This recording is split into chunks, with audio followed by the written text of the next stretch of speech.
and the meeting is being recorded, just to let you know that. Welcome, everyone.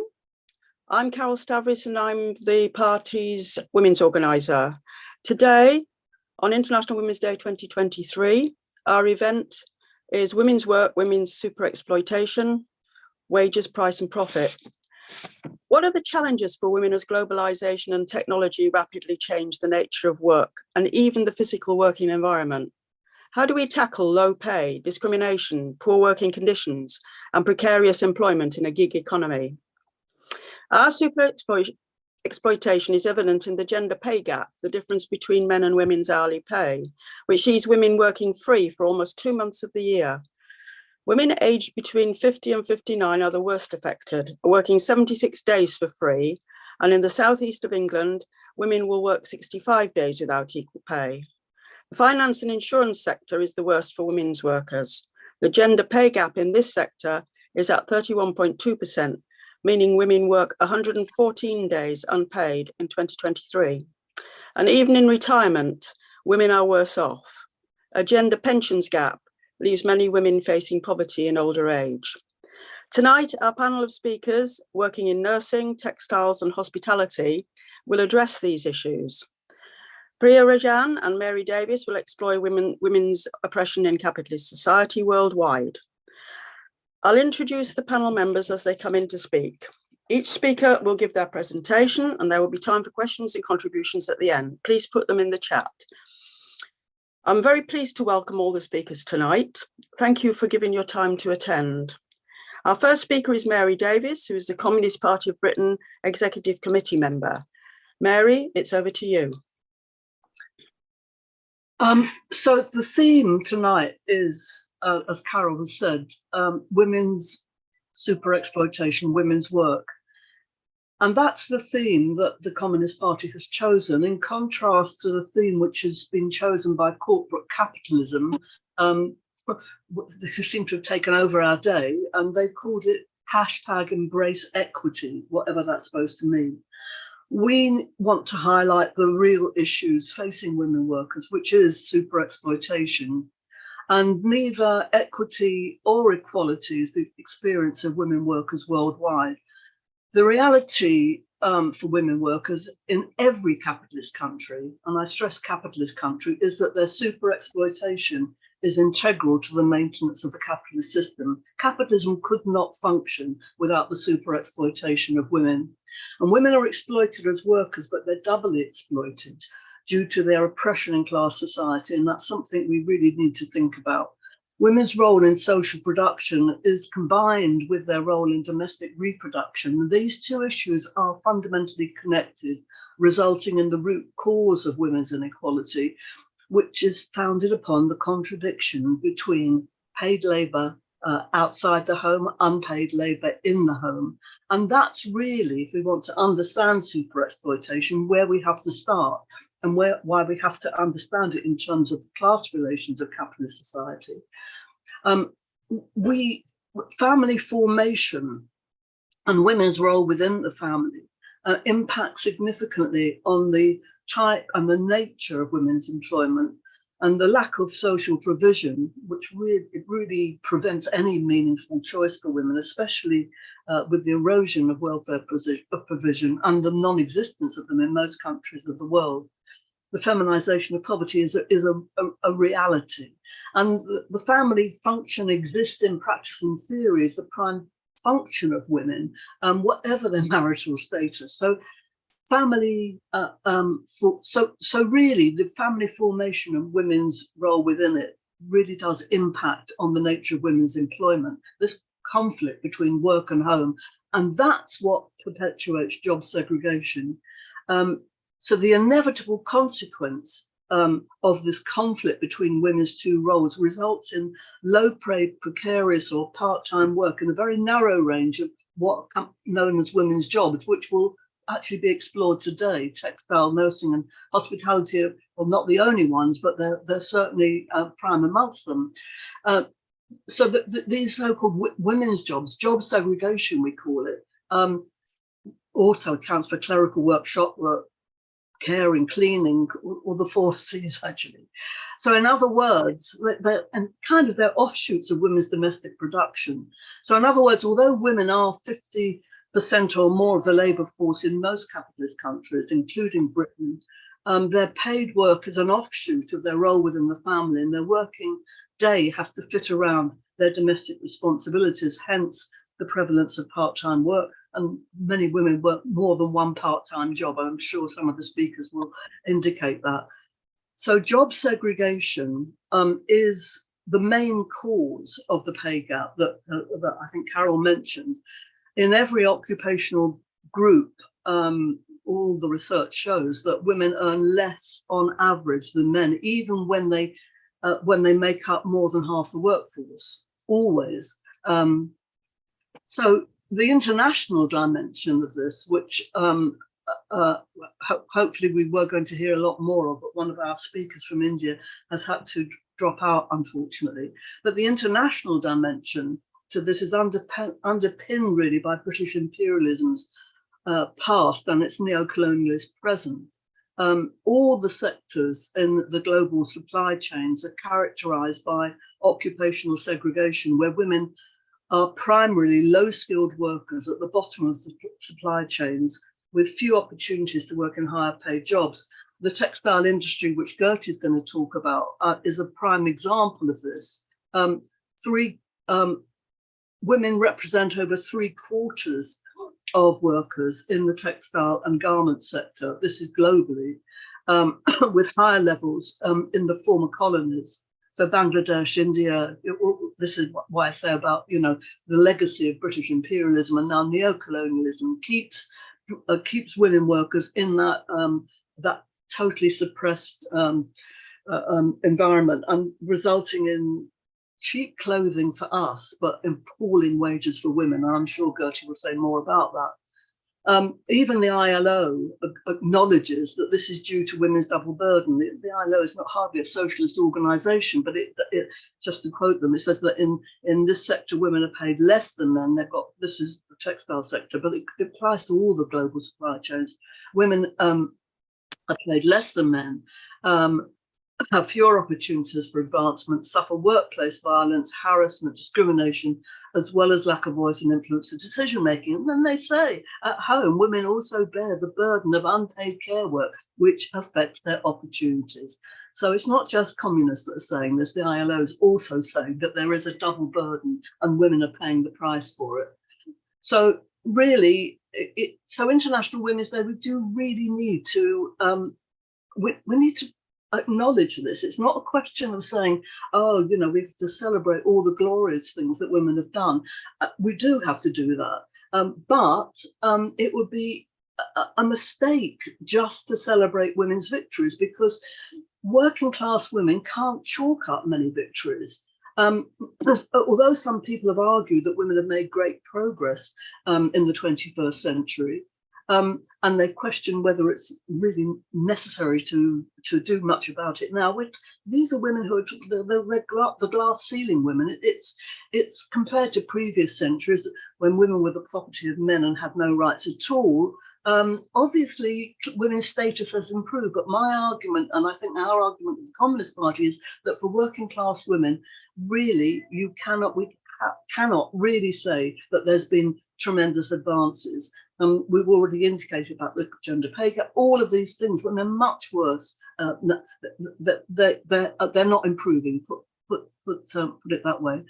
So really, we're talking about a class divide amongst women. There are women who have access to all of this, and we see women newsreaders, women heads of multinational corporations and all the rest of it. But we're talking about glass ceiling women who've actually pulled up the drawbridge after them, and it has not affected the status of the vast majority of women who still have to sell their labour power for a pittance and are super exploited because we're oppressed, and for the reasons that I've said. So despite the fact that women account for over half the workforce, job segregation, precarious work, the gender pay gap persists, underpinned by the myth of the family wage, i.e. this myth that somehow or other that we all live in families and there's a male breadwinner, and the male breadwinner earns enough to keep his wife and children in luxury. Well, not even luxury, but at least,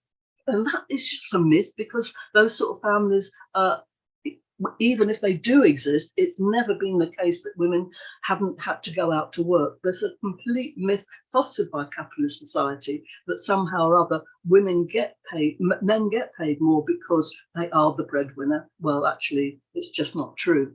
And we have to really get rid of that myth. So the myth of the family wage is compounded by the lack of affordable childcare and austerity politics, having undermined public services, has led, as I said before, to the feminization of poverty. And in the home, 1 in 10 women experience domestic violence each year, and 1 in 4 will experience this type of abuse at some point in their lifetime. So for us, as communists and socialists, International Women's Day is celebratory only because we have to rejoice in every struggle to end the rotten system which exploits and oppresses us. And I know we're going to hear some of stories about how women have stood up and fight, and that's what we've got to celebrate. They may not have been victories, but they're on the road to victory, because the more we can organise, the more we can stand together, the more we can unite and understand the cause and nature of our oppression, the better. So let International Women's Day be a call to arms to expose the evidence of women's super exploitation worldwide and the cultural coercion underpinning it. The struggle, our struggle is for socialism and the liberation of women. We have to see that these go hand in hand. This is the real message of International Women's Day, a day that was founded by socialist women to celebrate the struggles of working class women against their oppression and super exploitation. Thank you. Thank you very much, Mary. You'll probably remember, as I do, having children when we were in our 20s, 30s, and if we went out to work, it was for pin money, if you remember that phrase. They don't seem to use that phrase very much nowadays, because they know darn well that most families can't manage on one wage. Anyway, our second speaker, I'm very pleased to welcome Priya Rajan. Priya is the National President of Karalai, the main progressive cultural organisation across the UK. She's on the National Working Committee of the Association of Indian Communists, and she works with the Indian Workers Association and is a member of the Communist Party of India Marxists. Very welcome to you, Priya. Over to you. Many thanks, Comrade Carol. And what a lovely talk, Mary. Really thoroughly enjoyed it. Yeah, many thanks for this opportunity. I feel very privileged to be here amongst all of you and deliver a talk on my humble experience as the National President of Kairili UK, which, as Carol said, is a mass cultural organisation in fraternity with the Association of Indian Communists Great Britain and the Indian Workers Association. I will very briefly touch on the issues faced by Indian women working here in the UK and what organisations like Kairili UK is doing in order to change that for the better.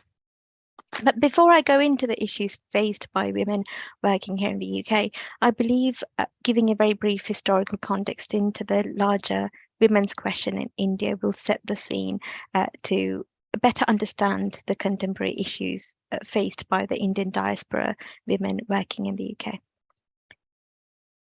The women's question has been a matter of debate from the time that Frederick Engels wrote his seminal work on the origin of family private property in the state. But in India, however, the exploitation of gender relations, be it in home or at work, has to be seen through the intersectional lenses of class, caste, and gender. And caste, for those who are for those of you new to the concept, in India, the caste system is one of the oldest forms of exploitative and discriminatory social stratification, where the community one is born into determines how they live their life and what labor they do. So the first half of the 20th century, during the independence struggle, the symbolic use of the mother as the mothers of the nation, a divine figure, very much we saw in the sort of Irish nationalism, still plays a huge part in the cultural consciousness of the Indian psyche. Another is the image of the woman as the daughter of the nation, and in an image of women that is vulnerable and helpless. And you can see very explicitly how in the media today that the right-wing forces in India are using this homogenized identity for women to keep them conformed to patriarchal and feudal social structures. Now, a progressive mass cultural organization's role is in creating spaces to have open discussions about gender relations that questions and challenges the hitherto unquestioned social conformities that are exploitative in nature. And I'll just use one of the events that we did last year in Kairali, UK, and almost use it as a case study, if you will. During the Menopause Awareness Month last year, we held a very informative multi-panel discussion, which is truly first of its kind in our very conservative patriarchal community, really. And many women from different labor sections of the Indian community working in nursing fields and care homes and IT sector came and spoke very openly about how they were not even getting the support from workplaces, their friends, or even their partners. And listening to first-hand accounts from women were, truly an eye-opening experience for a lot of males who attended the event as well. But it opened up conversations about the plight of women of color working through menopause in a very exploitative capitalist socioeconomic framework. And as a collective, we understood that these HR corporate jargon such as compassion, celebrating differences, equality, or even the government's endless policies on health for women does not really mean much to large sections of the working class women of color. And these women of color who are facing issues of racism at work and society, unequal gender relations at home, where the fact that they're working and earning an income is not as important as their role as mothers. Just to go back to the cultural psyche that I referred earlier. So, in this very informative session, we also learned that discrimination and exploitation faced by Indian women working here is very layered and systematic in ways that people don't think of every day, and which is also accentuated by the years of Tory austerity that results in women not getting the help from the public services they require, be it in physical or mental health services. But the role of the mass cultural organizations such as Kairali UK is not only in creating spaces for having these conversations, where we get to widen the socio-political and class awareness of women, but also in providing practical solutions. So a lot of the women in our community are not very politically active because of the cultural reasons mainly, but in this session we were able to introduce a lot of them into union activities where work-related support is given for women experiencing menopause, and that was for me was one of the major good things that came out of the session. So just to conclude, I just want to state that being part of movements and being part of conversations, uncomfortable conversations, and struggle will help us realize that struggle for realizing socialist principles and liberation of women go very much hand in hand. Thank you.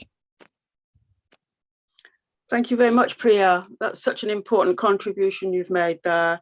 Racism is one of the things that is on the rise in this country, as in other European countries. And it's up to all of us to work out strategies of how to deal with that and how to confront it. So thank you very much for your contribution. Our next speaker is Judith Rodenas, who is the Young Communist League Women's Organizer. Over to you, Judith. Hello, hello sisters, hello comrades, and anyone present. Thank you very much, first of all, for attending, and thank you very much for the invitation to actually talk here. I'm Judith Cazorla. I'm the Youth Communist League Women's Organizer, but I'm also a hospitality worker, for more than 5 years, both in my home country and here. when we are discussing about hospitality, we must first address the industry situation, because it's really important when we talk about women as well. After Brexit and particularly after COVID, is facing a labor crisis. No one wants to really work there anymore. Only normally people that applies are students looking for part-time jobs, or anyone looking for part-time jobs. But why? What is the reason? Hospitality is part of the gig economy. Employers use the workforce casualization in their businesses to make it more easier for them to increase those profits. We all have heard about the 0 hours contract, which is a clear example of this.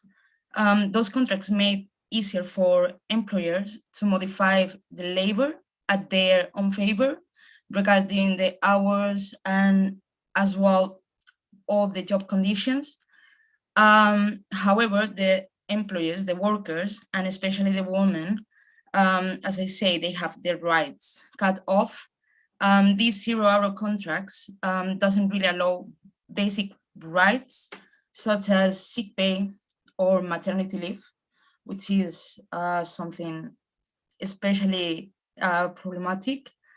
And it's as well problematic as how normal and common it is in the industry. It's still one of the industries with the lowest wages and the worst conditions today. I think Mary said, like, women normally apply for part-time jobs to actually have their care duties, their home duties combined with work. Working in hospitality entails working long hours and dealing with a lot of pressure. As previously stated, the consequences come with various situations in which more women are disproportionately affected, because of the workforce crisis it's living. I personally hear many times the word, please don't get pregnant. But myself as a manager, I've had to deal with maternity leaves when women were not eligible for companies' assistance because they have worked fewer weeks, less than what the company policies states. And this is the result of constantly changing jobs between different restaurants or companies and so on. For younger women especially, sexual harassment is as well really common, sadly. Both in the workplace and outside of it. As well, I'm talking about a personal experience when I needed to manage disciplinary matters inside the company. I was working because one of the ladies, which was only 17 years old, was receiving sexual comments about her appearance and how a coworker wanted to hang out with her, saying it in a very light way. After work, I will say again, she was only 17, but this depends very much on the manager that is on charge, and it sometimes just stays as a complaint. So working antisocial hours is a danger for us. Walking in the streets at 12 a.m. or 1 a.m. when you work in an area when there are lots of pubs or simply is just late, is something that for us, even if nothing happens, doesn't make us feel safe. There is one campaign that United Land called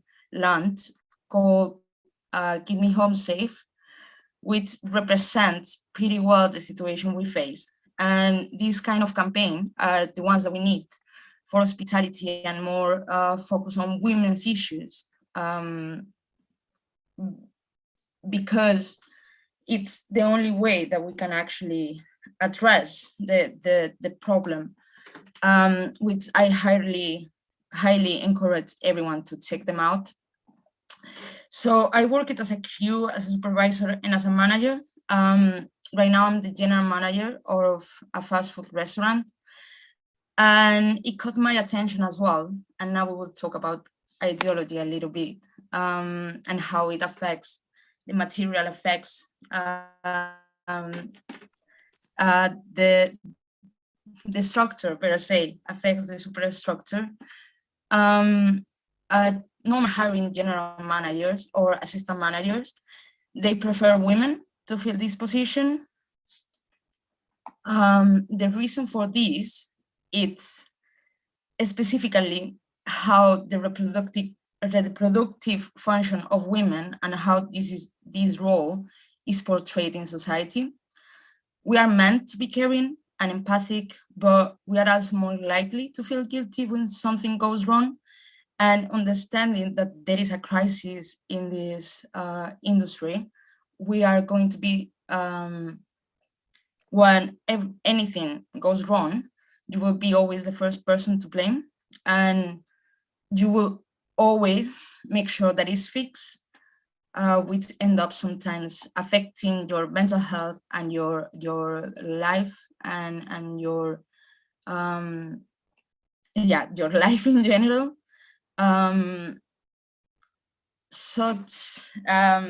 It is something that happened quite a lot with our colleagues, just collapsing at work, having anxiety attacks, and not being able even to stop because we are in a restaurant. And that is what your boss tells you. You are in a restaurant. As you could tell, we still have a lot of work ahead of us, and we still have a lot to talk as trade unionists and as communists for this industry, where it's so difficult to organize. Workers are young, workers don't want to work there because of the conditions. They don't see it as somewhere to actually develop your career. And we have plenty of examples that it's effective to organize. Baristas are one of them. And what Mary says, I believe, at the beginning, we can see clearly how capitalism and women's oppression are completely helping each other out. But we have an even more important weapon, which is the organization. And yeah, that would be all. Thank you very much, Judith. Thank you. Your industry is really at the sharp end and very difficult to organise. But I hear that people are organising within the industry, and they are having some successes. So thank you very much for sharing that with us tonight. Thank you. Next, we have Gertie Carr, who is a fashion designer and technology student. She's a Young Communist League Manchester Women's Officer and a safeguarding officer. And she's the liaison between the Young Communist League and the party. And she's a member of Unite. Gertie.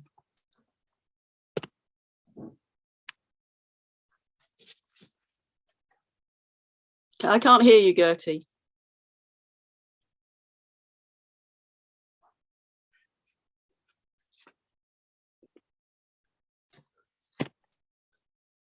Hello? Yes? Yeah, it's sorted, yes. Right. Hello, so I've wrote an introduction for myself, but it's everything Carol just said. But yeah, I'm Gertie. I'm a member of Manchester Young Communist League. I'm a women's officer and safeguarding officer. I'm also a CPB member. So today I'm going to be talking a bit about the fashion and textile industry and the women within it. So I'm only starting kind of my journey on researching this as like alongside my studies. I do really hope to do more intensive research, but this is only just the start. And I'm going to kind of be exploring kind of the more initial ideas as I do believe that kind of fashion and its industry is something that doesn't have as much of like Marxist-Leninist or Marxist feminist analysis to it. Probably a lot less than any other topics. And kind of the first thing I wanted to do is break down why that might possibly be the case. I mean, I did read a Morning Star article even asking if there was a Marxist perspective on fashion, because there's a debate whether there actually is one. Because of course we can argue the production of fashion is mega exploitative, it's super exploitation, and it's on a large scale under capitalism. But fashion in itself, in whatever form it has done, has existed for over 5,000 years. And therefore predates feudal times. Therefore, it's an extremely complex argument that I don't think has been drilled into enough, of the fact of like, what is the actual Marxist perspective of fashion? Because there are obviously material aspects to it, like actual material things that we need fashion in some form or the other. But yeah, that's just kind of like my first thing. And then I'm going to bring up a case study which kind of highlights the issues of the textile industry itself. And if you've ever heard me speak about fashion, you've heard me bring this up before, but it's the case of the Rana Plaza building in Savar, Bangladesh, that happened in April 2013, and it killed over 1,127 workers. So it housed 5 different garment factories, and it produced clothing for Western stores such as Primark and Matalan. So majority of these garment workers in these factories were in fact women. A study has been produced, and it does say that 85% of all garment workers in Bangladesh are women.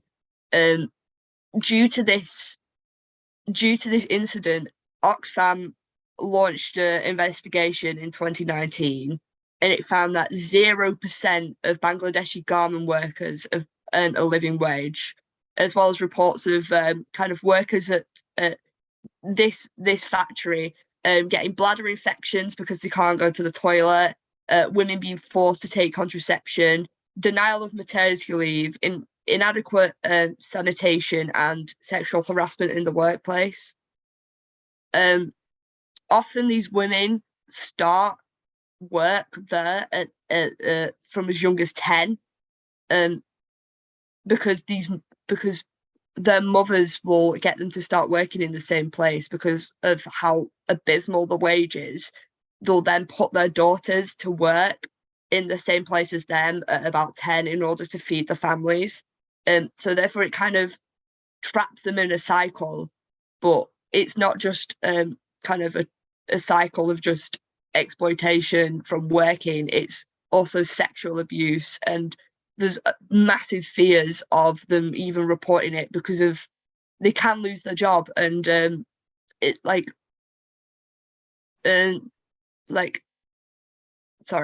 more susceptible to abuse, and then they can't report it because they'll lose their job, and then they'll lose their money, and then they get caught in a kind of cycle of poverty. We do see this across the world, but it's a massive problem for especially Bangladeshi garment workers.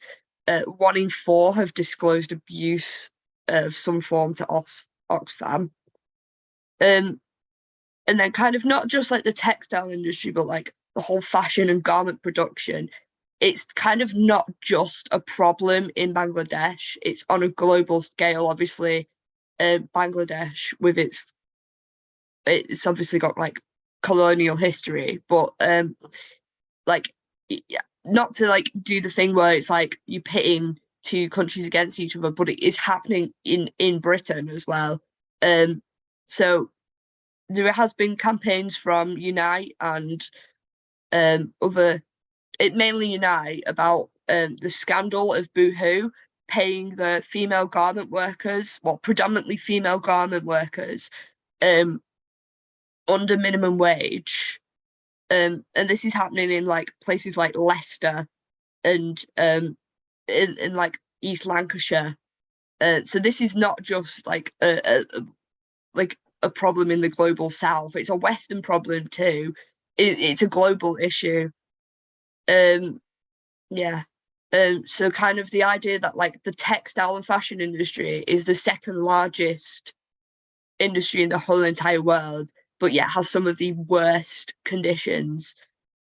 It's abysmal, basically. So as I said at the start, like this talk is only really an introduction to the ideas, and I was hoping I could maybe like start just a little bit of discussion and like some questions that kind of I'm hoping to take away from this is kind of like why is it predominantly women who are garment workers? And I do believe there is kind of some sort of a physical aspect to it, especially with the employment of children.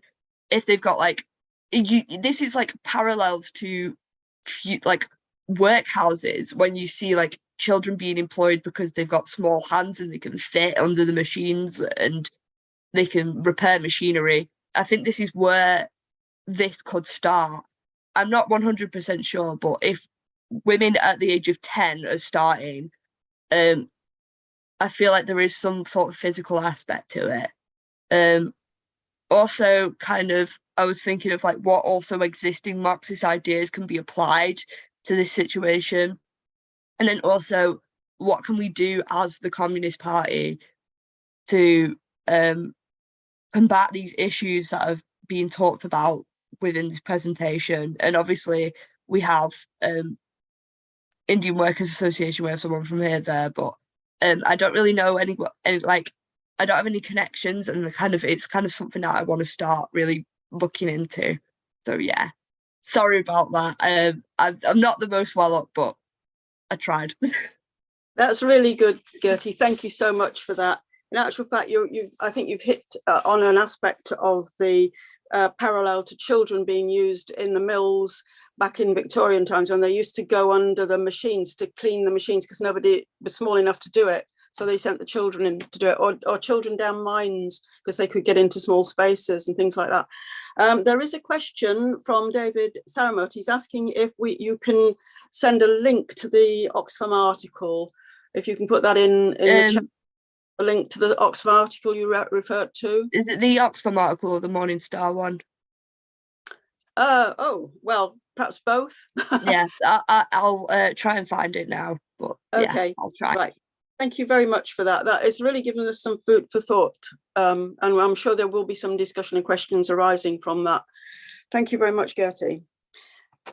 So our final speaker tonight is Helen O'Connor, who is the GMB union organizer in the NHS. Welcome, Helen. Thank you very much for coming tonight. Thank you. Over to you.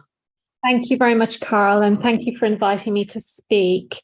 So I'll start with some points that have been made already around the recent figures from the TUC and the London Living Wage Foundation, which tell us that 60% of jobs that pay below the living wage are held by women, and that women are paid 14.9% less than men. Women tend to be the dominant numbers in underpaid and undervalued roles like nursing, caring, etc. And society is further rigged against women because we're always the go-to option for all types of caring, whether it's children or elderly relatives. And not only does the burden of caring mean that women make huge sacrifices around pensions, salary, etc., it also prevents us from getting active in trade unions and in the political arena as well. So working class women already overburdened with multiple duties and responsibilities, we run out of time when it gets to coming together to get organised to fight for our most basic rights. We remain, as a result, held down and held back everywhere. In fact, the lives of many of the working class women I meet on a day-to-day basis are not dissimilar to this observation of women made by James Connolly more than 100 years ago, when he said, "Throughout her life, she remains a wage earner. Completing each day's work, she becomes the slave of the domestic needs of the family. And when at night she drops drops weary into her bed, it is with the knowledge that at the earliest morn she must find her way again into the service of the capitalist, and at the end of that day's service for him, hasten homeward bound for a further round of domestic drudgery. Legal and policy changes that should benefit women are not actually making that much difference to the lives of working women. Increasingly, employers flout their own policies and even the law itself, and it's not uncommon for women workers to be denied sick pay, holiday pay, compassionate leave when a child is sick, or flexible working. So the question should be, how do we as women organise to build our collective power and ensure that policies and legal changes that could potentially benefit us are enforced? Marx and Engels in the Communist Manifesto described how women are oppressed in capitalist society. Every socialist in those days was clear that prostitution was the worst expression of a women's oppression. It is indicative of the abandonment of these socialist principles that now so-called progressive policies promote the idea of sex work. Young working class women who are not happy to live a life on poverty wages are not commonly encouraged to get organised in their workplaces to fight for better. Instead, the message is, if you're not happy in low-paid work, sex work is work, your body is a workplace, a commodity, you can sell the use of it for a far higher price than the wages you could ever hope to earn in any other type of regular work. And this message leads to young women being enticed onto sites like OnlyFans or to sign up to be so-called sugar babies, which are the first step on the road to prostitution and into even being further abused and marginalized for the purposes of commercial gain. Women can never advance forward in society if we don't have the basics, like decent wages, a safe place to live, decent public services. And in one of the richest countries in the world, these basic material rights are being stripped away for far too many women. And the adverse impact of this will echo through generations to come. And so there's no escaping the fact that women need to get sufficiently organised to mount a serious fight back. The NHS, one of the largest employers in Europe and a major employer of women, has had death by 1,000 cuts virtually unchallenged for several decades, as unions have opted to work in partnership with management rather than organised workers. Nurses, care assistants, cleaners and others have suffered horribly, and they're quite rightly extremely angry on behalf of themselves and the patients. So the recent strike wave is an expression of this anger, and it was incredibly inspiring to me to see huge picket lines of young women on strike for the very first time. And these strikes will have raised the consciousness of many of these women. As great revolutionary socialist Alexandra Kollontai observed, at a time of unrest and strike action, the proletarian woman, downtrodden, timid, and without rights, suddenly grows and learns to stand tall and straight. The self-centered, narrow-minded, and backward female becomes an equal, a fighter, and a comrade. The NHS strikes are now paused for talks, and we'll have to wait to see what the outcome of these talks are and whether NHS women will be enabled to remain in their jobs. But whatever the outcome of the talks are, one thing is clear: striking women workers are now in the ranks of the NHS workforce, and they will need to be properly developed to continue the task of organising effectively in their workplaces, to stand a chance of defeating the assaults on living standards and to protect our public services from being decimated. So what do I mean by the term workplace organising? I mean a union rep in every single workplace and collective trade union activity led by those representatives to mount an effective challenge to low pay and poor working conditions. And there's no reason at all why women cannot step up, become reps and lead disputes against bad employers. Right now, the ISS cleaners and hostesses in a large mental health trust in South London are moving into dispute on pay and conditions. And 5 of those women have stepped up as reps, and one of them is under the most ferocious attack from the employer at the moment. So they're right at in the jaws of the struggle. The fight and struggle for equality was started and led by socialists, but there can be no equality in any meaningful sense of the word if marginalized groups of workers like women continue to be paid less and treated worse than everyone else. Unfortunately, identity politics is sweeping through the trade union movement. It's hurting women who are being silenced in their own trade unions. Demands for women to stay silent, shut up, stay in your lane are not dissimilar to those I experienced many, many years ago myself as an immigrant worker when I first came to work as a nurse in London. And taking away our right to speak out as workers and trade unionists allows employers to press ahead with cuts to services that can cause harm and lives.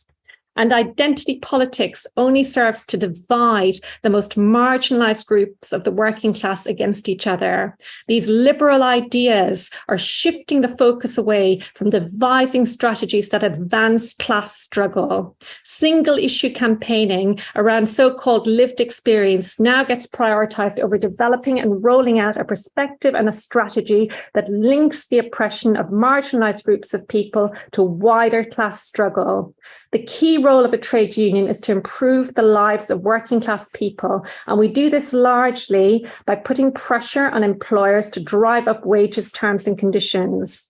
Trade union women are always short on time. We can't afford to spend lots of time sitting on committees and bodies if these discussions lead us down a rabbit hole. We should never, ever be complacent about the reality that women remain firmly in low-paid work, labouring under terrible conditions. But more than this, we need to be organising to do something about it. Women are 50% of the population, so it's in the interests of the entire class for far more of us to take up leadership roles in the labour and the trade union movement. Unions must further develop and inspire new activists joining our ranks from the strike waves to take on the serious tasks and heavy lifting required to make every single workplace a bastion of trade unionism. We have many tasks as socialists in the struggles that are unfolding. Yes, we need to campaign in workplaces. We need to be on picket lines. We need to be demanding socialist policies and public ownership and cuts and privatization. We must also engage, though, in an ideological war as part of the class war. And what I mean simply is this. The ruling class and the liberals have had great success in stripping away the concept of class as the basis of struggle. We must recommit to put class at the very top of the agenda. It is not just another identity, as some would have us believe. It's at the very basis of all exploitation, including exploitation of identity. And it's only on the basis of class and the class struggle that women will be capable of organising properly, uniting in common struggle against exploitation and degradation. And I'll end this contribution once again with the words of James Connolly. None so fitted to break the chains as those who wear them, none so well equipped to decide what is a fetter. Solidarity. Thank you so much. Thank you so much, Helen. In fact, that was a very inspirational talk from you. Thank you. We have already got one question, and I wonder if you might like to answer it, because I think it would probably be addressed to you, and that is from Janice Johnson, who says, do you see female nudity in advertising and as an unnecessary element in entertainment as being on the spectrum of being sex workers? That's an interesting question. I mean, I'll just go back to what I said in my speech. I haven't really kind of thought about the spectrum of prostitution as such. So I mean, I don't really know how to answer that, to be honest. I haven't really thought about that aspect of things at all. I'm thinking about prostitution as a form of women's exploitation and as sort of a false alternative put forward to women as work. That's what I was saying in my speech, essentially. Thank you. Does anyone else wish to come in on that particular question? Yeah. Yes. Oh, Judith. sorry, Judith. Oh, first. sorry, Judith. Do I go first?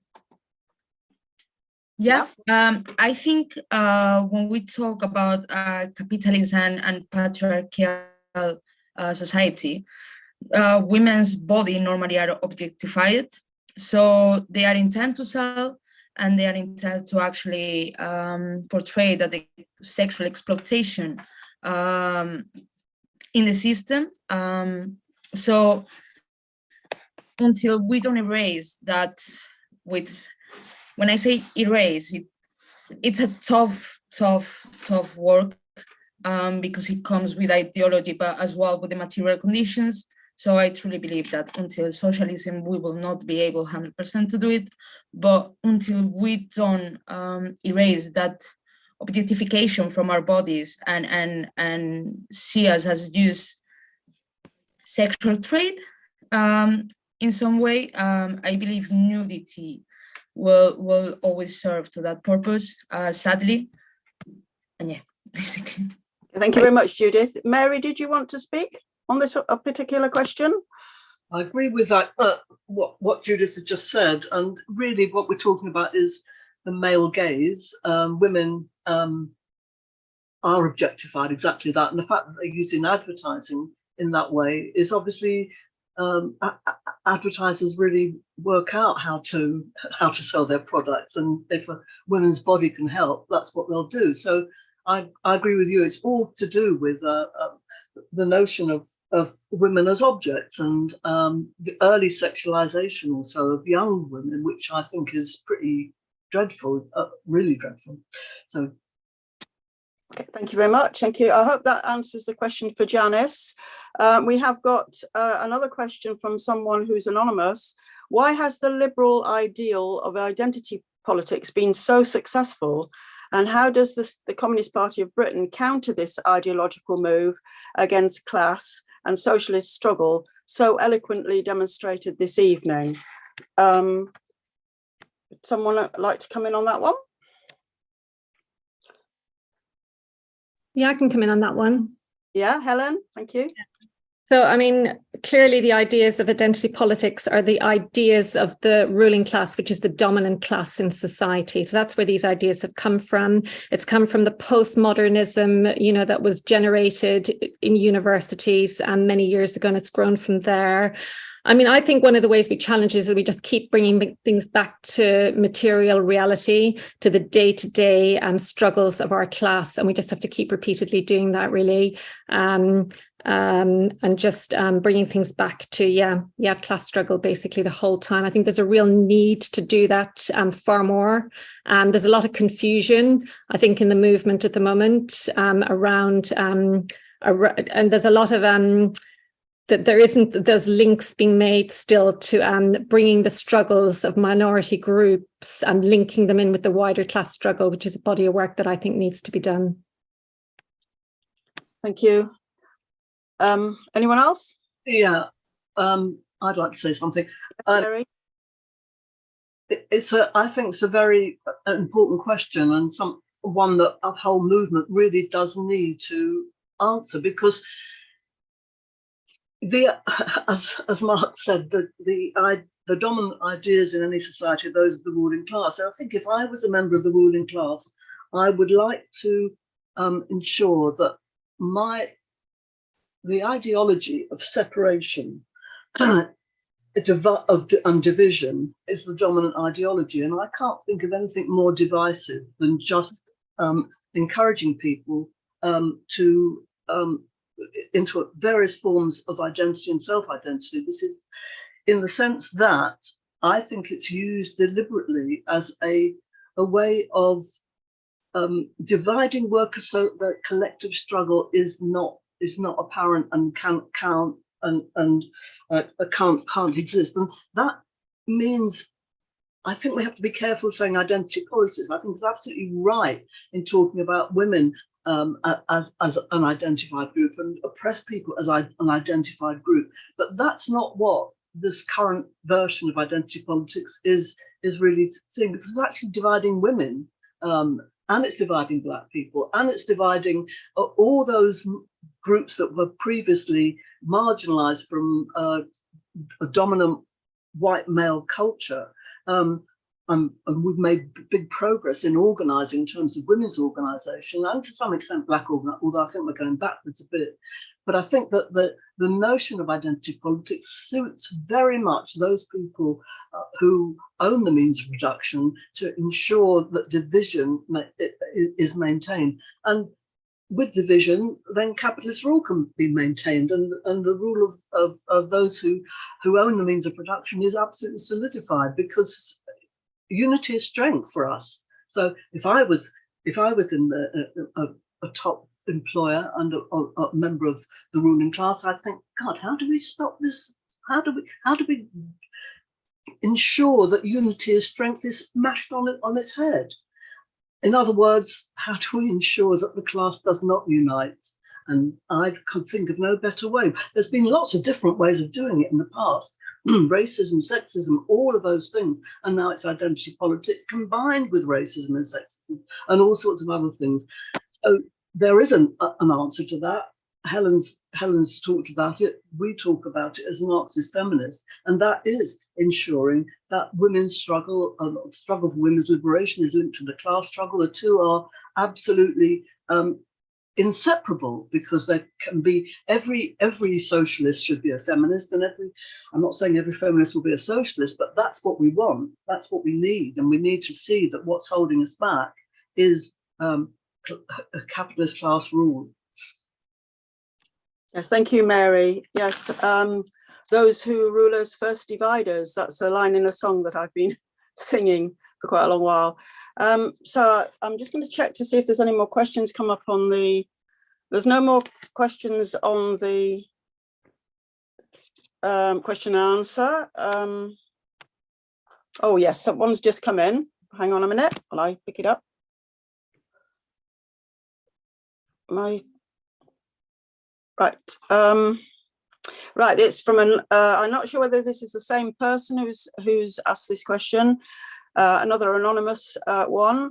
How can the Communist Party of Britain learn from the Indian Communist Party, who seems so excellent at mobilisation and women's organising? I wonder if they're thinking of the recent women, the farming women who managed to stop the Modi government from privatising yet more of their agricultural sector. Would you like to come in on this, Priya? Thank you for the question. So the question was, how can the Communist Party of Britain learn from the Indian Communist Party experience? So just really touch on the question of identity politics. So I was just as the panelists were answering it, I was just thinking how the struggle, the class struggle really, the whole identity politics is a very sort of postmodern, post-structuralist idea that sort of came in and negated the idea of class divisions. But you can see how the nature of exploitation, the nature of discrimination is very much class related. And just to go back to your question. I don't know what that was. Carry on. No idea what that was. Oh no, it's another question coming in. Carry on. Makes a beep. And just to go back to the question, so there are intersections of experience such as racism, that experience of gender relations of women of color. These, I think, these are these are, you know, these are things that can feed into how we work as a society in Britain, and can very much help with the organisation, or help with organising women in our community.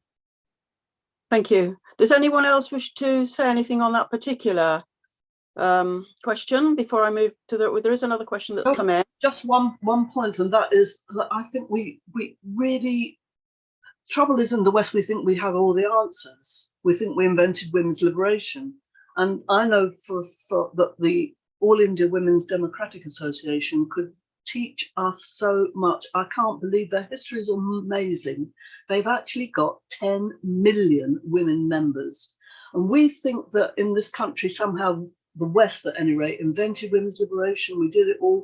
We could learn so much from others. And I think what prevents us from learning so much from others is racism, essentially. You know, the white race think they know all. I don't know how to emulate or even begin to. That's why we initially had asked a speaker from India to speak, because we really do need to learn from there.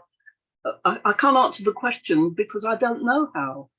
how to do it. How could we in this country build a women's organisation of that strength and that numerical strength and that fighting strength and the consciousness of it, which does, and it is to do with caste, class and gender. Those three things, absolutely.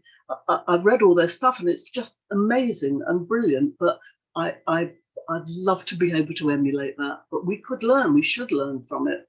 And maybe we'll have another meeting where we do hear exactly, not just learning from the books. I've read their history, but it would be that patient and struggle that has been going on for such a long time, but in a direction which has just managed to unite so many women from very, very poor backgrounds, including the untouchables, the so-called, the outcast women. I mean, it is truly amazing, and I'm in awe.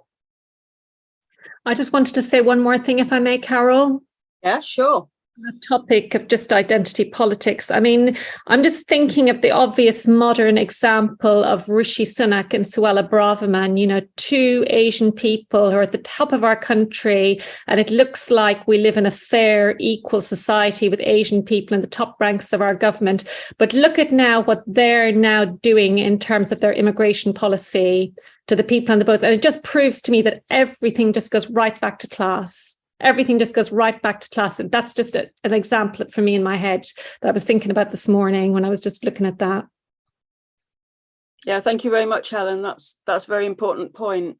And Mary's right as well. We have such a lot to learn from people who are in struggle at the very sharp end in the global south, and in Latin America as well. Latin America, we could learn so much from the women there who have stood up to some absolutely awful despotic governments. So there is another question. I will just pick that up. The question is from Kelly O'Dowd. How does the panel think that, given the double burden of women, how can we encourage women into activism and trade unions? That's a nice $64,000 question. Who would like to have a go at that one? Yes, Helen. So women tend to find their ways into trade unions through having a necessity to fight back, actually. So that's the way a lot of women tend to find their way in the first place. However, I think that education structures in trade unions and some of the structures generally are kind of designed to suit better paid, generally white men, where the employer gives a lot of release, so they dominate the structures. And I think if we're going to develop women, one of the things we need to do is break down our education structures and bring education into the workplace to those women, or make it available using digital organizing in the evenings when they're at home with the kids. I think we just need to be far more flexible as trade unions to encourage women in, and then to educate them once they are in, and just make sure that they get the development.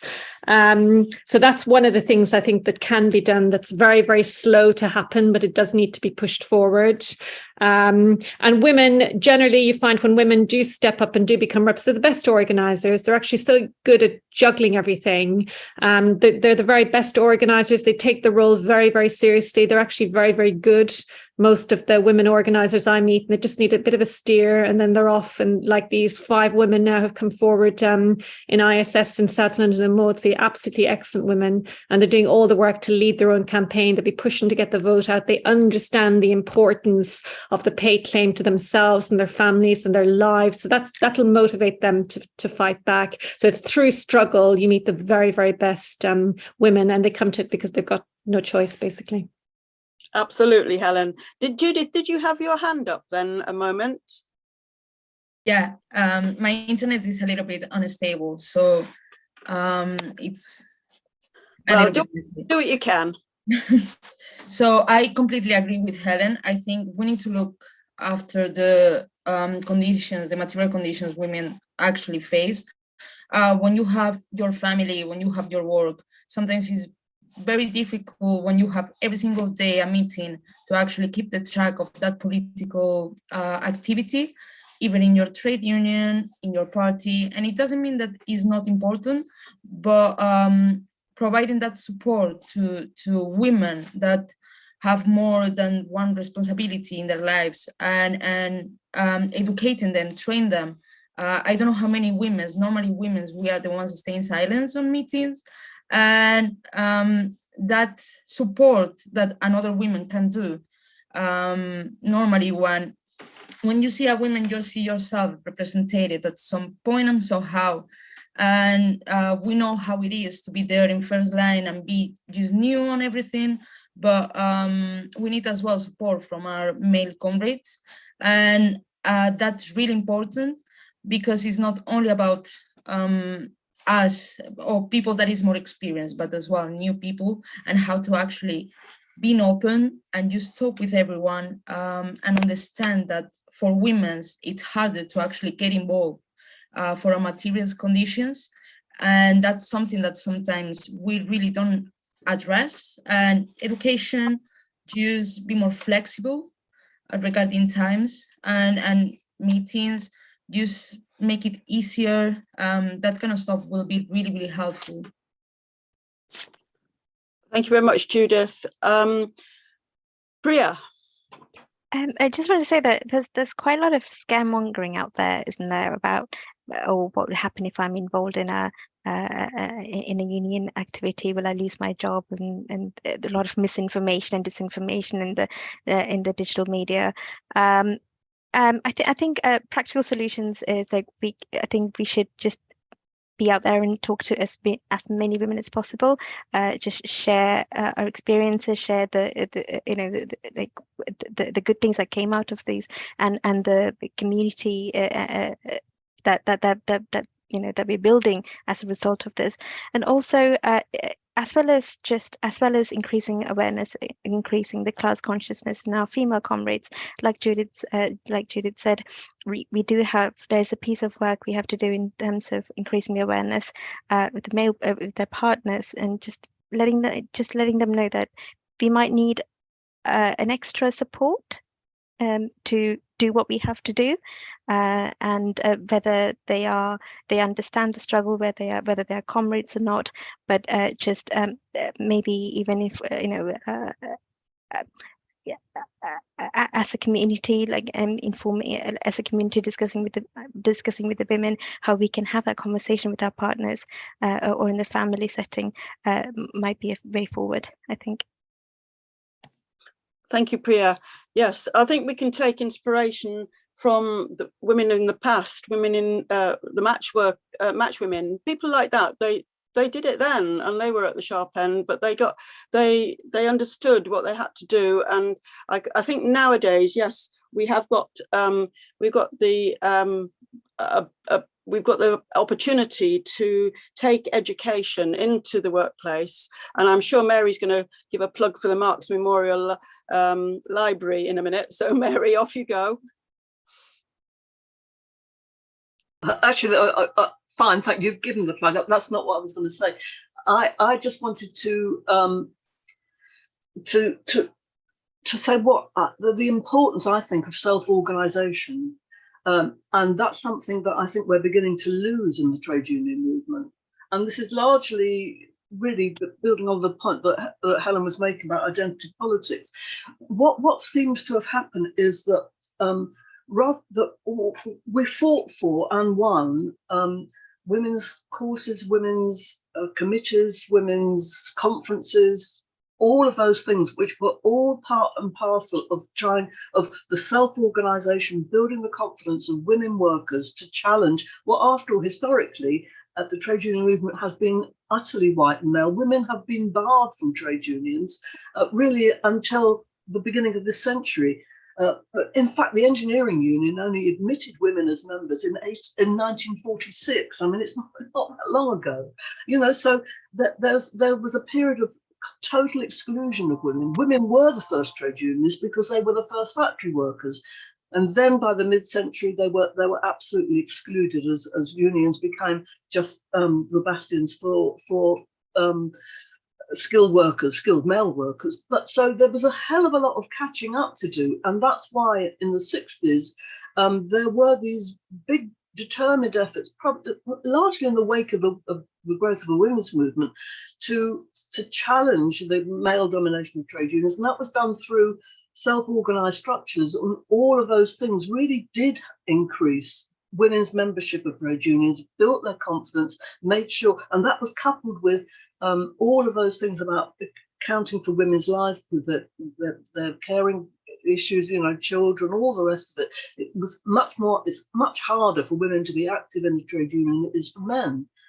I found that, it's my experience, I bet we all have, you know, you have a baby and timing of meeting, all of those things which we know about. But the problem, I think, is that we've lost some of those structures now. And I think there's a bit of a going backwards. Women's courses, conferences, and all of those things have begun to take a back seat. And what we've had is generic equality structures, so that, and they don't cut it for organising women who are actually more than half of the labour force and more than half of the trade union movement. And so I think we need to reconsider those organising ways. It's obviously organising at the point of production, but you know, if you're the only woman around, it's a hard thing to do. Collectively, if we can get women together to share their experiences and build the confidence that is necessary, I think that's something that we need to pay more attention to, because I don't like the fact that I think we feel that all those battles that we raised, for example, I'll just give you an example of one of the battles that we raised, and that was the timing of the TUC, which was always in the first week of September. When we were from the women's committees and so on, we got together and we said, this is ridiculous. The first week of September is the worst possible week for women with children because they start school. So we did get that campaign, and we did get the timing of the TUC moved to the second week, which was, there were all these sort of, you might call them little battles, but they were actually quite important, increasing women's participation and sense of belonging to a movement that was actually theirs, not just somebody else's. So yeah, women's self-organisation, I'm a big fan of, and it should improve and increase. Thank you, Mary. There is another question now, which I'll pick up for you. The Charter for Women and Communist Party policy are surely useful resources in this struggle. How does the Communist Party make the most of these unique and important contributions? It's about the Charter for Women.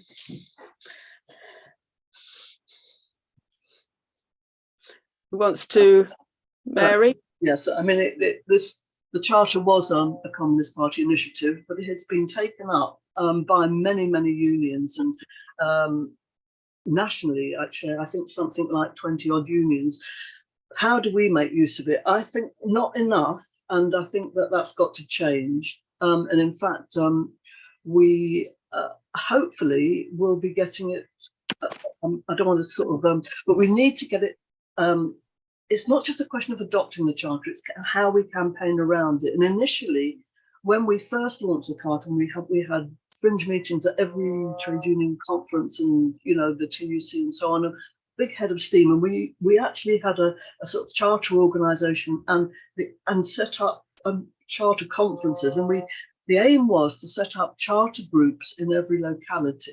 And that's what we need to do, because if you look at the scope of the Charter, there's in three sections: women at work, women in society, and women in the labour movement. And there's demands, the progressive, this is not a magic sort of thing that we've just invented. We took all the policies, all the progressive policies that had ever been passed around women, and put it into one document and said, these are the campaigning points that we want to go forward. Essentially, what we need is a women's movement.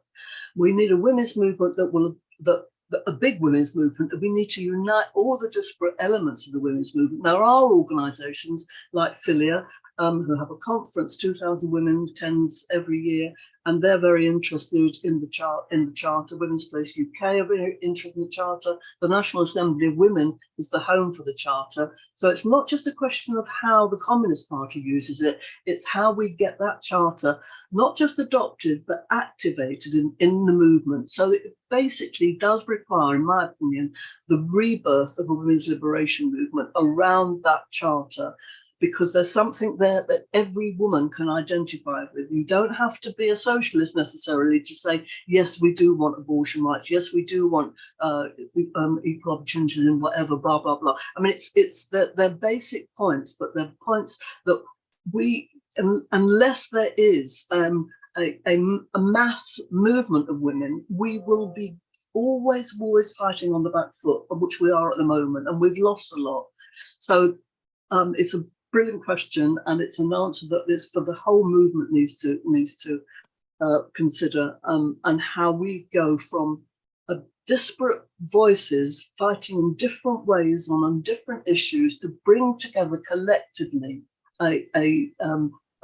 an organisation that speaks with not just one voice, but speaks in terms of its demand with one voice and makes demands of the system, so that we can go forward and record on next International Women's Day that we've made progress for working women, but which we're struggling at the moment. So the Charter is a tool to do that, but it's the Charter of the movement, for the movement. And we do have to pay much more attention as a Communist Party to how we initiate and try to get a movement going, which can women really, we need to have it.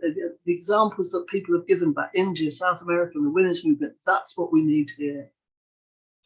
Can I ask Gertie, Judith, and Helen if the Charter for Women is relevant in the places where you work, if you see it, if it's plays a part in the work that you do in your trade union work, or even in any conversations that you have with other women in your workplaces? Is it visible? Is the Charter of Women for Women visible where you are? Gertie, do you want to say anything? No, just no. No, no, it's not. Judith? Yeah, so basically it's not relevant. I think probably with mostly after COVID, and mostly the situation that younger women we are facing as sexual exploitation, what Ellen said about sex work and all that kind of stuff, probably could be at, and it's something important, because after a capitalist crisis, and we are living one, or we are going to live one, normally the conditions just get worse. And I think there are certainly issues that needs to be as well added on the chapter of women. So maybe, of course, maybe will be good to actually just look for it, look into it, better say again, and just have a proper discussion about how to actually promote and campaign around it, because it's completely important. It's really important. Thank you. Helen? I'm just thinking aloud here, so please forgive me. I'm not a Communist Party member, and unfortunately I haven't read the Women's Charter yet, but I will following this conversation, I promise. Sorry, my camera's going a bit crazy. Just picking up on, I don't know what's happening with my camera. So picking up on one of the points, or what Mary was saying there about a mass movement of women, and thinking about the fact that the woman's oppression is linked very much to capitalism, and in fact is necessary for capitalism to continue to exist. I would wonder what Mary thought about the idea of a mass women's movement around a united front rather than a popular front, and if Mary had any comments on that. Mary? Oh, what a question. Now, that united front or popular front? See the Charter for Women? I'll send you the Charter. So a united front basically is united with those who are most in tune with our own thoughts, basically. It's the United Front is a united front of leftish people.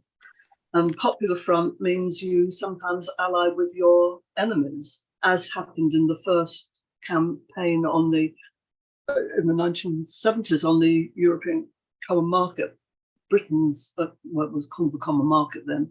where there were alliances between well, socialists and non-socialists. So I think that what we need is a united front. Initially, that's the key thing, and a united front can then draw other people in. But the problem, as I see it in this country, is the disunity of the left and the disunity of the movement, including the women's movement. And that holds us back. It has held, even in the situation that we're in now with this big strike wave. The fact is that there is still disunity amongst people who are belong to different kind of factions and just see tactical differences. That they elevate tactics into principles. That's the problem, I think, and that's what besets the left in this country. So I think. I definitely would see the Charter and the women's movement as part of building a united front of women against their oppression and against class exploitation. And it's almost axiomatic. If we adopt points of the Charter, which are there are many, every policy you can think of that is a good one is in the Charter. Rubbish policies aren't in it, but that it would be the basis, in my opinion, for a united front women's liberation movement, if you like. Excellent. And an end to sectarianism, an end to all of that. Let's stress what unites us rather than divides us. And there's much more that unites us than divides us. But sometimes I think the left in this country just concentrate on what are the divisions. I think there is a job to do to promote the Charter, and as Judith was saying, look into it to make sure that it is relevant for people in workplaces that Judith has described earlier on. I'm sure it does. I'm sure Mary's right that it's got everything that is needed in there, but it doesn't mean to say that we can't review it and look at it and make it of practical use for building this united front that we need. Thank you. Let me have a look and see if there's any more. There aren't any more questions coming at the moment. Perhaps I can just give you some information. It's International Women's Day today, as we know. There's been a big Reclaim the Night march in Southampton tonight, organised by the Student Union of Solent University through the parks. And it's also been about violence in the city centre and the bars, etc. In 2021, there was 400 rapes in Southampton. So that's just a little bit of information about what's been going on today. And I'm sure there's been other marches, Reclaim the Streets and what have you, because violence against women is on the increase, as we know. I think it's one of the scourges of the era that we live in. And unfortunately, it's permeated even into the organs that should be protecting us, the police force, the judicial system. Does anybody want to come in on anything at the moment? On any other aspect of tonight's talk? Can I just say something in response to something that Gertie raised a question, Gertie. The question was, she asked, why are so many women garment workers? That is what you said, isn't it? And I think that's historically, I think it's a very good question. Well, it's a very good question today and throughout history, because it's always been the case. And in a way, the garment workers, I think, is one of the examples of a segregated employment for women that was an offshoot of their domestic production, because the Industrial Revolution, the first Industrial Revolution, i.e. mechanization, took place in this country. Who were the first factory workers? It was women. Why was it women? Because the first branch of the cotton industry to be mechanized was spinning. And who were the spinners? Domestically, they were the women. So it was the women who were the first into the factories, formed the first unions, the spinners' unions. I don't think it's just because of nimble fingers. I don't think it is just that. I think it's to do with the offshoot that basically women's, what we call women's segregation, are those jobs which are the offshoots of their role as in domestic production, i.e. in the home. So, you know, the caring, cleaning, cooking, all of that, and even teaching, because that's part of it in a way, all the sort of so-called caring professions. But the thing about the women textile workers is one of the reasons, and Marx quotes this in Capital, Volume 1 of Capital, he says that the employers, the mill owners, preferred the use of women workers, particularly women who had children. Why? Because they would be the most, he quoted a cotton manufacturer, Mr. E, he called him, because they were the most docile. Of course, they're not docile. They were the ones who have the care of children, and therefore would be so super reliant on their job. The men were the weavers, but that began to change. But I do think that it's a very important question to ask, and it's worldwide, isn't it? You quoted the figures, so I do think there's that, and I'd love to work out a Marxist analysis of fashion. I think that would be a tremendous project.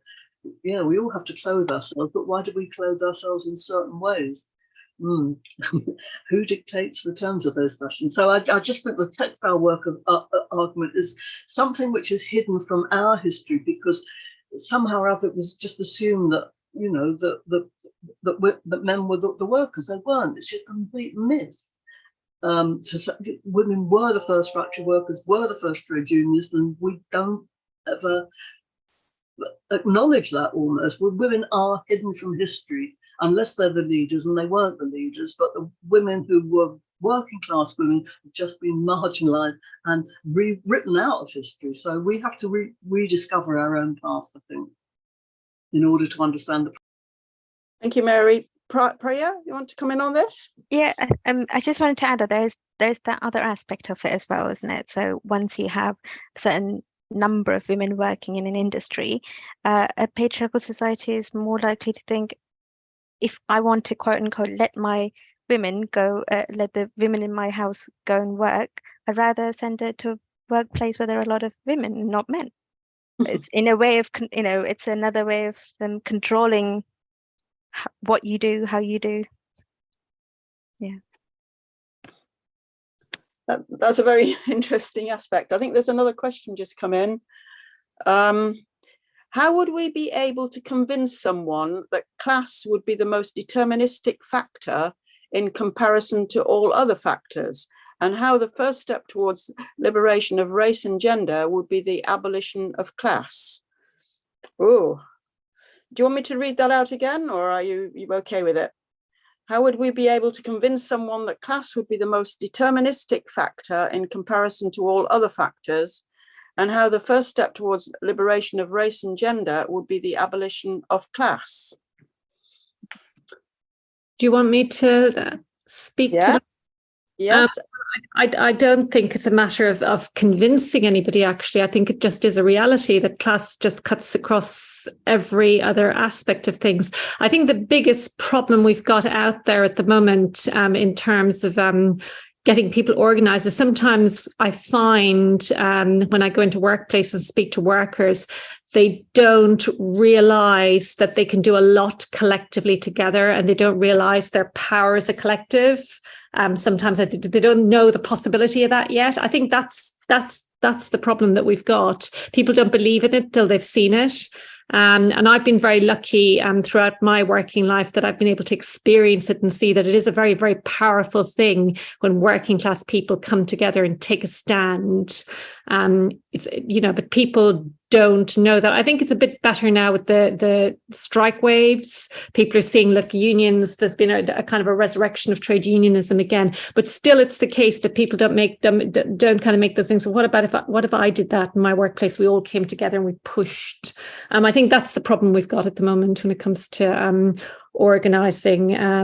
There is a low level of class consciousness still, I think, but I don't think it's a question of convincing people. I think class is at the heart of all of these issues that people are experiencing. I think capitalism rests on all of the various marginalized groups of people. It rests on their exploitation, doesn't it? Women, Black, Asian people, the Black and Asian cleaners are the lowest paid people in the NHS. They're all outsourced to these brutal private companies, and they're used basically to boost profit. That's what it boils down to. So their exploitation is necessary for these big companies like ISS and Mighty to make huge profits. It's integral to the whole thing.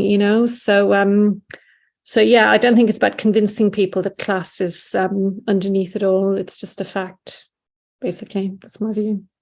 Do you think some of the big battles of the past, when the miners' union lost the battle in the 1980s, and there were one or two other print workers in Wapping, do you think that those have had a sort of an effect on the working class that even today is still resonant even today, and that we need some successes. We need some really big successes now to make the working class realise that they have got this strength in collective action?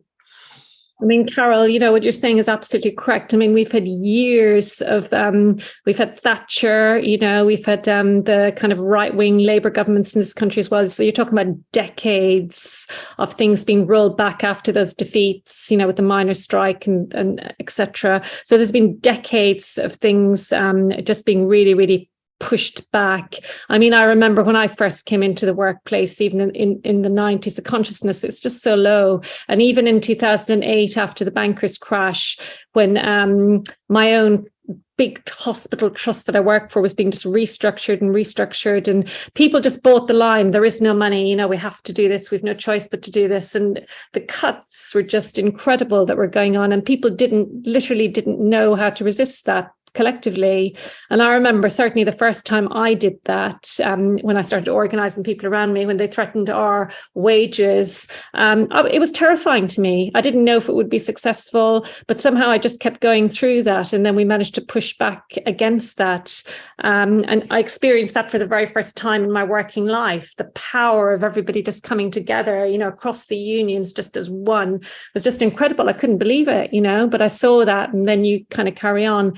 But it's been only until very, very recently, it's been really, things have been really poor in the workplace. And, out there, the cuts and privatization agendas run rampant as a result. I mean, when you look at everything we've lost right across the NHS and public sector, it's staggering. What's going on in the NHS right now with ambulances queuing up outside hospitals and patients being stuck in drafty vehicles, that never, ever used to happen 30 years ago. There was beds, there was staff. We've lost all of that, through kind of our side not even realizing there's a class war going on, even. So, I think things were really, really pushed downwards with those big defeats in the 80s. And we're just starting to make little, pushing back now, but it's very new and it's in its infancy, really. And a lot more work needs to be done. And certainly one of the problems, speaking about the NHS, we've seen the strike wave, obviously, we've seen those picket lines and everything, but there's a huge volume of work to be done to get a rep in every single workplace right across the NHS. Several reps, in fact, teams of reps, her LinkedIn and pushing back. There's a huge body of work to be done, probably not just in the NHS, but right across every single sector of the economy, I would say. So hopefully the task at hand is to really build that, I think. Yes, I think you're absolutely right. I'll just get see to this question. That's gone. Right. Anybody else want to come in at all? Mary? Yeah, sorry. But I just think we should look at it the other way around. It's more, I think, explaining why that, to put it in a sort of Marxist term, then unpick it, that the basis of all oppression is class exploitation. So it's more a question of looking at the other way around and to get people, women, Black people, to understand that actually the reason for their oppression is to do with capitalism and class exploitation. That's so. I agree with everything that Helen has said, but I just think I'd look at it the other way around, in the sense that that's why I think it's important to understand what we mean by women's oppression, because if it's correct what we're saying, that it's absolutely, capitalism couldn't function without it, that knowledge is really women's oppression. Coming back to the theme of tonight, women's oppression and super exploitation are linked, and winning that understanding is therefore means that you have to understand class. I'm not saying that women are a class. I think that's absolutely wrong, and I think we should understand what class is. Not all women are part of the working class. Your class is defined in relation to the ownership or non-ownership of the means of production. If you have to sell your labour power for a wage, you are a worker, whether you think you're a worker or not. And that's the whole thing. That's what capitalism tries to do, is to ensure that that's somehow masked, that if you speak with a posh accent or go to a decent school or go on foreign holidays, you're not part of the working class. The Marxist understanding of class is that there's an objective factor. We don't talk about the sociological stuff, which is status and power and all the rest of it. So class consciousness is really, I think, something that class understanding, class consciousness is a real battle for us to get across properly, because class consciousness does mean that you should be able to identify the fact that actually more and more workers are being pushed into a wage labor, including people who were once thought, for example, look at doctors. I mean, whoever thought that doctors would be going on strike? In 1926, teachers were the strike breakers. They're at the forefront of the strike action now. So things are changing, and winning class understanding, I think, is very, very important, very difficult. Through miles and miles of false ideology and false consciousness, to even win an understanding there is such a thing as a working class, and that class society exists, and that's the basis of capitalism. Thank you, Mary. Just see if anyone else wants to come in on anything. I don't think there's any more questions either in queuing up. So Mary, the meeting is scheduled to go on till 9. I'm not sure that we would want to do that. No.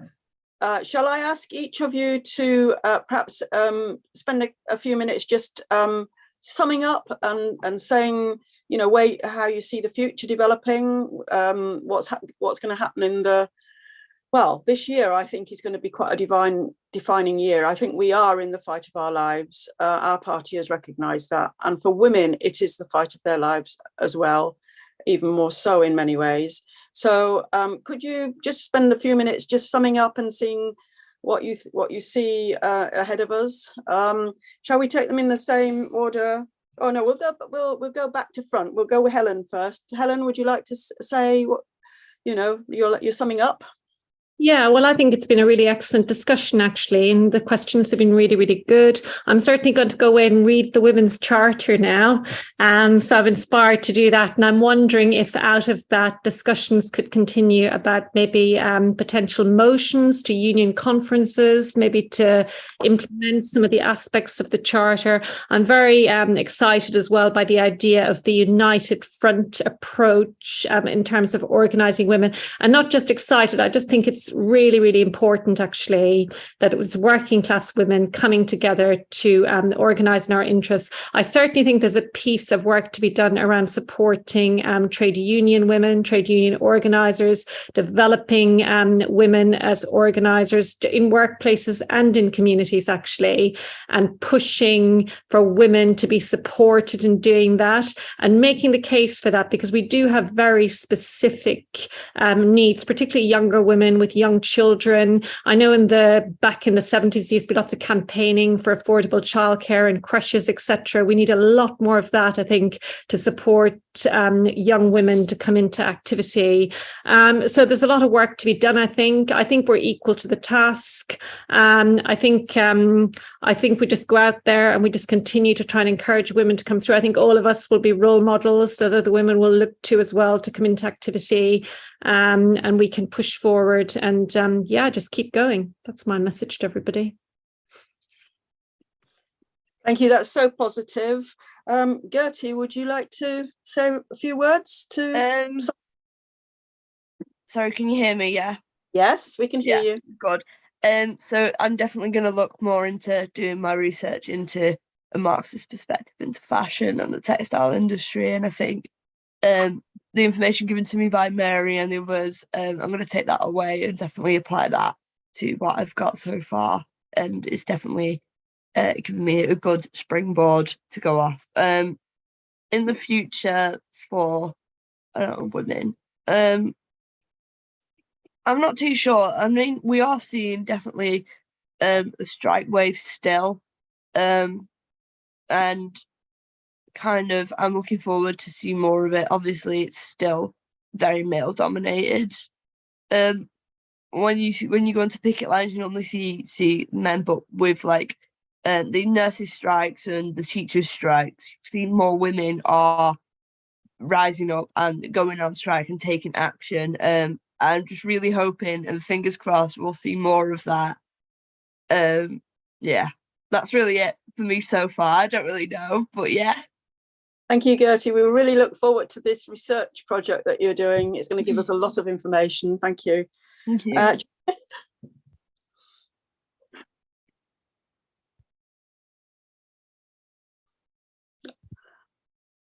Yeah, I was not too sure, sorry. My internet was cut off. It's holding up. Yeah, basically. Okay.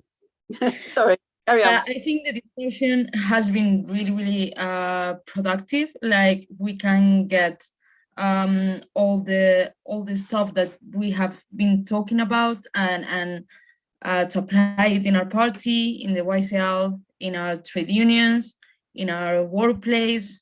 As easy as it sounds, I think it's going to be a really hard work task. We have been talking about the strikes waves, but in workplaces like gig economy, we still need to research and organize way better. Especially women, but in general those industries. So yeah, it's an honor for me to talk, to be talking and speaking today with all of you, comrades. And yeah, hope to see you soon in the streets. Thank you very much, Judith. Yes, we've got a big job of work to do. There's no doubt about that. Priya. Thanks, Carol. What a fantastic session, and wonderfully chaired as well, Carol. I think my main takeaway is that there's a lot of shared knowledge during the session that I can go away and reflect and see how I can mobilize that, to how I can use that to mobilize women in my organization. And I'm definitely going to go away and read the Charter for Women and see how I can use that for the Indian women working in Britain. And not to sort of reinvent the wheel, as to speak. I think one of the main theme that came across in the session was that there's possibly quite a lot of work to do in terms of demystifying concepts and finding relevance and translating that into the general public, and that's there's an everyday struggle that we have as organizers, today's session was really helpful in doing that. Thank you. Thank you. I think one of the values of the meeting tonight has been the fact that we can learn such a lot from each other. So important. And we, as soon as you get women together, well, we are such a strong force. We learn from each other, don't we? Mary, you have the last word. Well, it's not the last in my life, but I think it's been great. And yes, we do learn from each other. For me, the biggest challenge is to build a women's movement. But I do think we are in the fight of our lives. You're quite right. And we've got a wonderful moment now where there is the beginnings of the burgeoning of this sort of class struggle that we haven't seen for a long time. I think we need to definitely learn from our sisters overseas about how to organise, how better to organise. I think we've got a long way to go. But I agree with everything that everybody said. I think it's been a great meeting, and I hope that this can be, you know, it's been filmed and played and so on, but I hope it can be used really, because I think some of the contributions have been brilliant. I'd just end by saying, in this fight of our lives, we've got to dare to struggle and dare to win. Thank you very much, Mary. Thank you ever so much, all of you that have taken part, the speakers tonight, the meeting facilitator somewhere in the background there, everyone who's participated. Please, if you're not a member of the Communist Party of Britain, please consider joining and read the Morning Star. It's the only daily socialist newspaper in the world. I just want to say thank you once again to everyone. I hope this meeting will not be sort of just a one-off. I think we need to build on what we're learning from each other tonight. So we'll take that away, and we'll see you again, all of you. Thank you very much indeed. Thank you.